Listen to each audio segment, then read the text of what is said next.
Dhegaystayaal, soo dhawaada muuqaalkeena waxaynu ku eegi doonaa maalmaha toddobada ah ama usbuuca magacyada afka Soomaaliga lagu yiraahdo.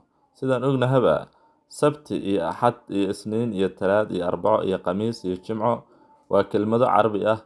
Dadka inta badan ma yaqaanaan usbuuca toddobada maalmood waxa afka Soomaaliga lagu yiraahdo. Afkeenu waa mid qani ah, maalmaha toddobaadkuna mid kasta magac loo alkumay ayuu si gaar ah u leeyahay. Haddii aan ku bilowno Sabtida, afka Soomaaliga waxaa loo yaqaanaa soo roga.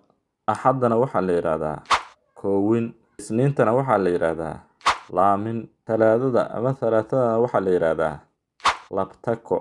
Arbacadana waxaa la yiraahdaa koodaar. Khamiistana waxaa la yiraahdaa hakis. Jimcahana waxaa la yiraahdaa hakis bila. Haddaba, inta badan ma adeegsano erayadan oo waxaad u malaysaa inaanan ku baraarugsanayn. Ku soo dhawow channelkeena Ardayga Soo Jeedi.